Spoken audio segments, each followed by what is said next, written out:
नमस्कार. मराठवाडा नेता यूट्यूब मध्ये आपलं मनपूर्वक हार्दिक स्वागत आहे. रणसंग्राम जिल्हा परिषदेचा या अंतर्गत लातूर जिल्हा परिषदेचा उमेदवारी अर्ज विड्रॉल नंतरचा लेखाजोखा घेण्याचा आमचा प्रयत्न आहे. या निवडणुकीचा लेखाजोखा मांडत असताना जिल्ह्यात निलंगा, औसा, लातूर, लातूर ग्रामीण, चाकूर अहमदपूर आणि उदगीर जळकोट असे 6 आमदार आहेत. 6 आमदारापैकी 5 आमदार हे युतीचे आहेत. म्हणजे बाबासाहेब पाटील सहकार मंत्री, संजय बनसोडे माजी मंत्री, संभाजीराव पाटील माजी मंत्री, अभिमन्यू पवार औसा आणि रमेश कराड लातूर ग्रामीण.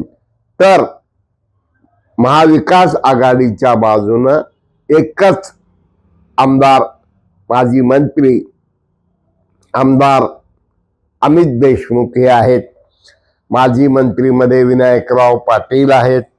माजी मंत्र्यामध्ये नंतर माजी आमदार धीरज देशमुख आहेत.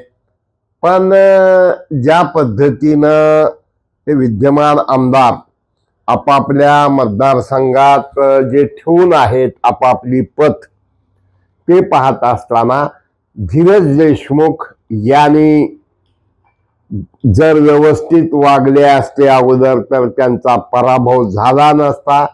आणि लातूर शहर महानगरपालिकेचा विचार करत असताना वंचित आघाडी असेल, दलित मुस्लिम ऐक्य असेल आणि त्याचबरोबर म्हणजे अमित देशमुखाचा विजय, तसंच पॉलिटिकल टेक्निक मध्ये ज्या पद्धतीनं सत्ताधाऱ्याचे माणसं फोडणं असतील, ते आपलं करणं असतील, या टेक्निक मध्ये यातले गुरु पितामह भीष्म पितामह दिलीपराव देशमुखांचं मार्गदर्शन. आणि आता कोणी काही म्हणो, निश्चित औसा नगरपालिकेला फटका बसला, किंबहुना नाचक्की झाली. पण अत्यंत अलर्ट राहून आमदार अभिमन्यू पवार यांचा प्रयत्न आहे. निश्चित माणसं जास्त, इच्छुक जास्त आणि कमी म्हणजे जागा असताना त्यांनी जास्तीत जास्त म्हणजे कसं पॉझिटिव्ह करण्याचा प्रयत्न त्यांनी केलेला आहे. दिनकर माने यांना घेतलेला आहे. ज्या 2 जागा धोक्याच्या होत्या त्या 2 जागा त्यांना दिलेल्या आहेत. निश्चित सोशल इंजिनिअरिंग मध्ये कदाचित कमी जास्त पडला असेल, पण योगायोगानं या ठिकाणी या रणसंग्राम मध्ये ते काही कमी पडतील असं वाटत नाही. संभाजीराव पाटील यांनी आपल्या भागात माजी समाज कल्याण सभापती दोरे यांना उमेदवारी दिली नाही. तसंच दुसरे चेअरमन ज्यांच्या मिसेस होत्या त्यांनाही दिली नाही. पण हे दोन्ही व्यक्ती असे बंडखोर, आक्रमक, बैमानी, दगाफटका करणारे नाहीत. ही त्यांची जमेची बाजू आहे. आणि नेटवर्क, फील्डवर्क आणि ज्या पद्धतीनं टेक्निक वापरलं पाहिजे. लोक म्हणतात काही खरं नाही, काही खरं नाही, पण निलंगा नगरपालिका ज्या पद्धतीनं आणली तसं निलंगा, देवणी, शिरवानपाळ या जिल्हा परिषदमध्ये चांगल्यापैकी यश ते मिळवू शकतात असं त्यांचं चित्र आहे. आणि छोटू पाटील हे hard work, not boule work, hard work करणारे मॅनेजमेंट गुरु म्हणून सुद्धा ज्यांच्याकडे पाहिलं जातं. त्याचबरोबर उदगीर मध्ये गेल्यानंतर संजय बनसोडे एक हुशार चाणक्य, ज्याने उदगीर नगरपालिकेला जसं युती केली तसं त्यांनी उदगीर आणि जळकोट तालुक्यात युती केली. त्यामध्ये त्यांनी काही जागा दिल्यामुळं तिथंही फार वाईट नाही आणि नॉट गुड नॉट बॅड पण चांगला रिस्पॉन्स उदगीरमध्ये राहणार. तिरुके वगैरे चांगले उमेदवार त्या ठिकाणी आहेत. दुसऱ्या बाजूला पुढे जर गेलं तर अहमदपूरला आपण जर बघितलं तर त्याने अहमदपूर तालुक्यात युती केली आहे. चाकूरला युती केलेली नाही. चाकूरमध्ये बाबासाहेबांचे सुपुत्र हे पंचायत समितीचे सभापती म्हणून ज्यांच्याकडे इंट्रोड्यूस केलं गेलेलं आहे ते निवडून येऊ शकतात. तसंच जिल्हा परिषदला प्रकाश देशमुख यांचे सुपुत्र उभे आहेत, त्यांचंही वातावरण चांगलं आहे. तिकडं तिरुकेचं वातावरण चांगलं आहे. पुन्हा आमचे मित्र घुटे, शंकर घुटे हे किनगाव मतदारसंघातून आहेत. किनगाव मतदारसंघात घुटे विरुद्ध मला वाटतं घुटेच लढत आहे. घुटेंच्या पत्नी उमेदवार आहेत, त्या काँग्रेसकडून आहेत आणि तिथं काँग्रेस आणि विनायकराव म्हणजे शरद पवार राष्ट्रवादीची युती आहे. पण तिथं सुद्धा भाजपला चांगला म्हणजे भाजप राष्ट्रवादीला चांगली परिस्थिती राहील असं आहे. त्यानंतर विषय राहतो तो लातूर ग्रामीणला. मला वाटतं 12 पैकी 6 जागा या गेल्या वेळा भाजपच्या होत्या. आमदार रमेश कराड यांच्या जेव्हा की ते आमदार नव्हते काय, यावेळा 2 जागा वाढू शकतात किंवा किमान बरोबरीवर तरी राहू शकतात. म्हणजे एकंदरीत या सर्व रणसंग्रामामध्ये विचार करत असताना की उस्मानाबाद जिल्ह्यात भाजप राणा जगजितसिंह पाटील यांच्या मिसेस ज्या माजी उपाध्यक्ष होत्या त्या आमदाराच्या पत्नी असताना त्यांना उमेदवारी दिली गेली. पण शिस्त पाळणारे बसवराज पाटील यांचा मुलगा शरण पाटील यांना नाकारलं गेलं. त्याचबरोबर आमचे औशाचे आमदार अभिमन्यू पवार यांच्याही मुलाला नाकारलं गेलं. त्याचबरोबर संभाजीराव पाटील निलंगेकर यांच्या पत्नी सौ प्रेरणाताई निलंगेकर यांनाही उमेदवारी दिली गेली नाही आणि इकडं ऋषी केश कराड यांनाही उमेदवारी दिली गेली नाही. म्हणजे भाजप कधी कधी या रणसंग्रामामध्ये सोलापूरला वेगळा नियम, धाराशिवला वेगळा नियम, लातूरला वेगळा नियम. आणि अमित देशमुख निश्चित चांगले वक्ते आहेत. काय बोलायला पाहिजे, काय बोलल्यावर टाळ्या मिळतात, काय बोलल्यावर लोक उत्साहित होतात आणि कामाला लागतात. म्हणजे योग्य माणसाच्या हस्ते काँग्रेसचं बॉयलर प्रदीपन होत आहे. पण आज म्हणजे उद्या बुधवारी बावनकुळे महाराष्ट्राचे महसूल मंत्री यांच्या 4 सभा आहेत. एक आहे नळेगाव, दुसरा आहे शिरोळपाळ, तिसरा आहे वलांडी आणि चौथा आहे म्हणजे आपल्या औसा विधानसभा मतदारसंघातील लांबजना. एकंदरीत वेळ खूप कमी आहे. काय रात्र थोडी सोंग फार म्हणल्यासारखा हा सगळा प्रकार आहे. आणि अशा एकंदरीत परिस्थितीत म्हणजे भाजप गेल्या वेळेस एवढ्या किंवा 2-3 जागा वाढू शकतात किंवा 2-3 कमी होऊ शकतात. पण काँग्रेसला असं हमखास यश मिळावं असं काही चिन्ह नाही. कारण वंचित आघाडीनं त्यांनी झुलवत ठेवलं आणि त्यांनी शेवटच्या टप्प्यात त्यांना नाकारलं. बघूया आता शिखरण संग्राम सुरू झालाय. आमचा मॅक्झिमम प्रयत्न हा मतदारसंघ निहाय करेक्ट ओपिनियन द्यायचा आहे.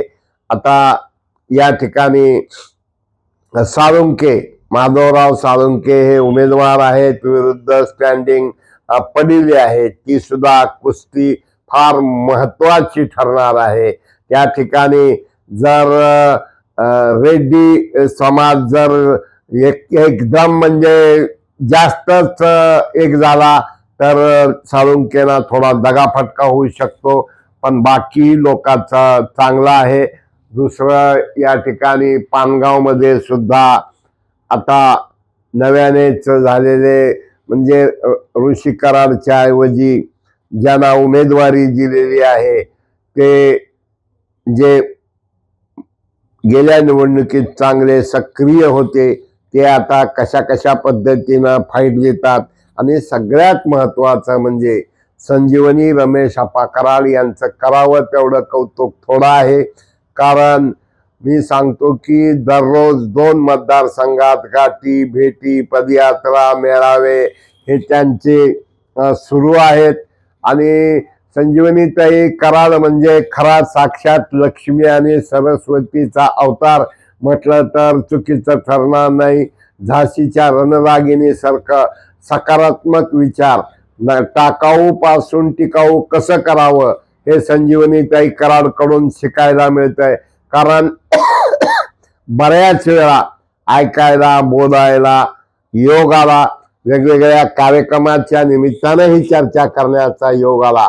तर आप्पापेक्षा 2 पावलं सरस या संजीवनीताई रमेश आप्पा कराड याही रेणापूर म्हणजे विधानसभा मतदारसंघात जास्तीत जास्त महिलांना कसं आकर्षित करता येईल याचा प्रयत्न आणि गाठीभेटीवर भर आहे. त्याचबरोबर ऋषिकेश कराड एक कुशल संघटक, जिल्हा युवा मोर्चाचे अध्यक्ष आणि त्याचबरोबर त्यांची फळी टीम तेही वक्तृत्व आहे, कर्तृत्व आहे आणि थोडा वारसा आणि त्याचबरोबर धमक असल्यामुळं तेही या ठिकाणी हम किसी से कम नहीं, हमसे जो टकराएगा